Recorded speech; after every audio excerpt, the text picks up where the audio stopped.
Post-election coverage for 2018. My name is Colin McGuire. I write CD reviews for the Frederick News Post and somehow am qualified to host election coverage.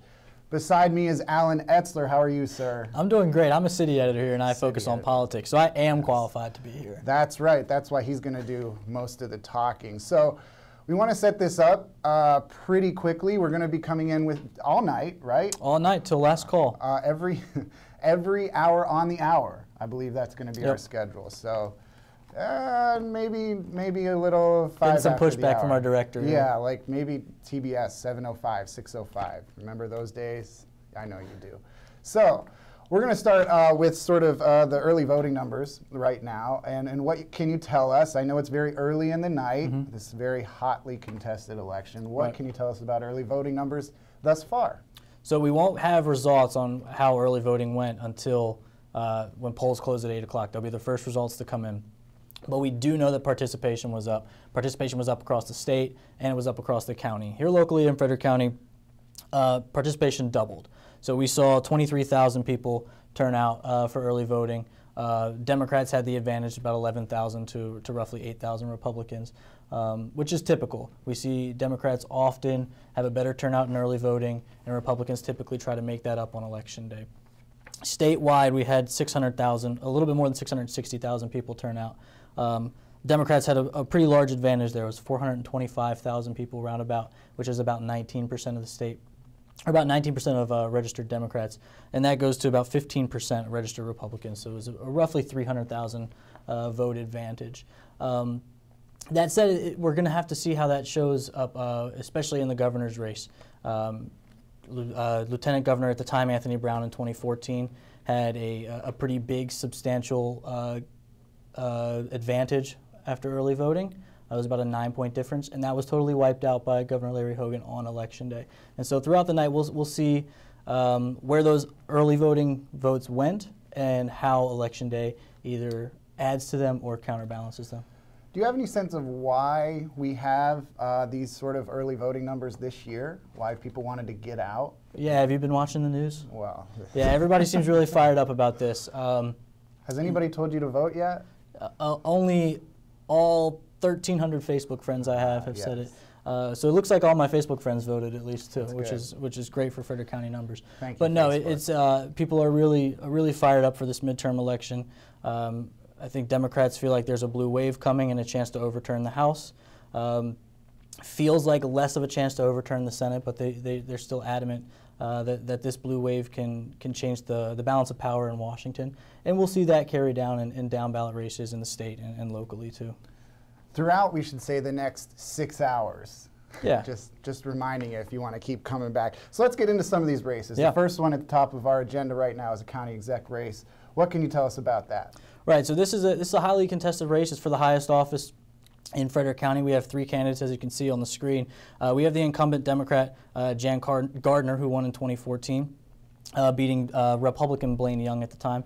And then we have the Republican challenger, Kathy Afzali. Kathy left a seat as a delegate in District 4 in the State House to run for county executive, and Earl Robbins, who's been a lifelong Democrat but chose to run as an unaffiliated candidate, third party, and has actually gotten some bipartisan support throughout this, and so he makes for an interesting third-party candidate. Probably not. It's a long shot for any third-party candidate to win, obviously, but he does have a chance to throw a monkey wrench in this. Well, if he does do that, how will that? Who will he take votes from? So I think the interesting thing to watch for tonight is going to be the northern part of Frederick County. Conventional wisdom says he'll take votes from Democrats because he is a Democrat. He's going to get the minority. He probably will get part of the minority vote. But up north in Frederick County, Kirby DeLauder, who was a county executive candidate and lost, has essentially shunned the Republican Party since the June primary and has put all of his support behind Earl Robbins. Kirby up north in Frederick County still has a lot of political sway, and people will jump on that bandwagon. And so it'll be interesting to see how much support he gets in the northern part of the county, which is deep red, and will have, if Kathy Afzali wants to beat Jan Gardner, it will have to remain deep red. How does it look? What do you think? Do you think that there's a sort of favorite in this race? I think you have to favor the incumbent. Jan has done a fairly good job of playing sort of a moderate Democrat at the county level, which is smart because county politics shouldn't be bipartisan.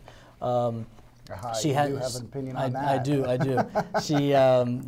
She had high support in 2014 throughout the city of Frederick, and so if that blue wave happens, which was interesting, in 2014 there were a lot of districts that are very, very blue that had low voter turnout, and so if we get high voter turnout, and she already won with low voter turnout, I think those deep blue districts could propel her to victory again. And it sounds like, based on the early numbers we got this morning, around 20,000 people had already voted as of 11 a.m.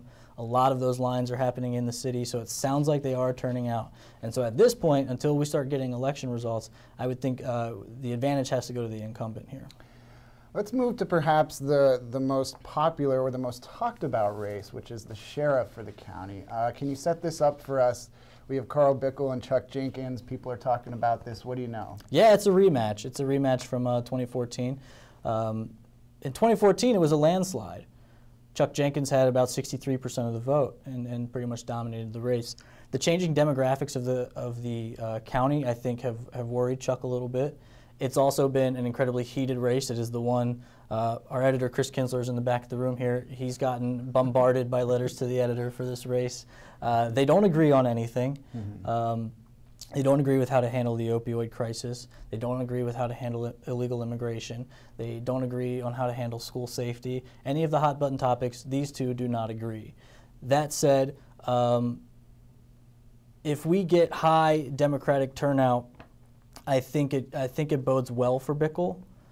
But Chuck has very deep roots in Frederick County and a lot of passionate supporters who I think we will see. They'll show up to vote for Chuck. A lot of people will show up specifically to vote for Chuck, but I don't think we see the landslide that we saw in 2014. County Council at Large is the next race we want to talk about. There we have, boy, what is that? 7 candidates? Five. Five? We have 5 candidates. I can't count. That would be my problem. Alan, look at the graphic as you were seeing on the screen. Can you tell us a little bit about? We can't go through all of them, probably because there are 5 or 7, depending on how you count. There's 5, no matter how you count. Well, that's probably true. So who do you like? So this is a really interesting race, obviously, because it has the most candidates, it has the most potential outcomes. I tend to be of the belief that if we see strong turnout on both sides, they'll probably split a vote. I would say Kai Hagan, who is a strong Democrat, ally to Jan Gardner, I would say he probably has the best chance to win a seat, especially if we get a blue wave. If we get that kind of Republican, they're calling it a red seawall, if we get that, Governor Hogan is so popular, I think the advantage goes to Phil Dacey on the Republican side to get that second seat. He's backed by Hogan. He's been supported by Hogan since the beginning. He's a former city alderman, so he's got some folks in Frederick City who are supportive of him. And so I would say those are the 2 favorites right now. The unaffiliated candidate, Bud Otis, could really throw a wrench in the plans for Republicans. He was a former Republican, left the party in 2016. And so should he still get some Republican support, that could split the vote between all 3 Republicans, and we could get the 2 Democrats, the second Democrat being Susan Reeder Jesse, getting those 2 seats. Blue wave and red seawall? That's what they're calling it. That's what they're calling it. Football league teams. Yeah. Okay. I'm unfamiliar with the Well, Republicans had to do something with a wall, right? Oh, hey, that's the first zinger of tonight. Tune in for more of this. So the last one we're going to get to right now in this this particular check-in is the county council districts. Now these are a lot of different. We have District 1, 2, 3, 4, 5, and 6, or just 5? No, just 5. Just 5. Of the 5, which race do you think is the most intriguing? For me, it's got to be County Council District 2.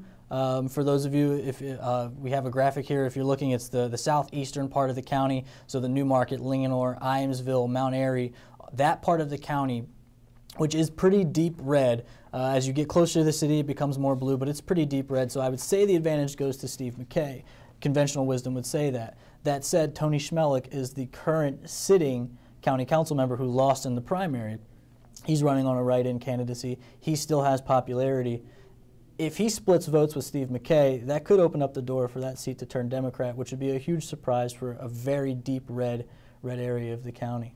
Are there any, when it comes to county council seats, are there any sort of races that you think are maybe over before they began? Yeah, I think if we look at County Council District 5, it's such a deep red area.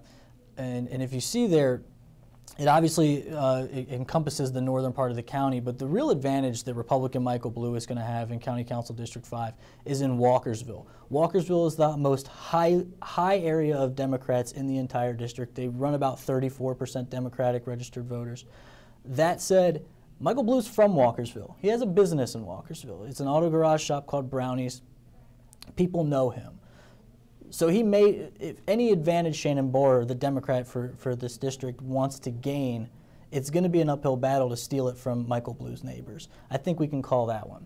I think also we can say pretty early that there's a pretty strong advantage in both of the districts that encompass Frederick City, which is District 3, which is MC Keegan-Ayer, who's the sitting vice president, against Joe Parsley, the Republican. Joe's a very popular guy throughout the city, but I think just in terms of registered voters, if Democrats turned out, that's going to go to MC Keegan-Ayer. And the same goes for District 4, which is Democrat Jessica Fitzwater, who's sitting on the council currently, running against Jimmy Trout, the Republican.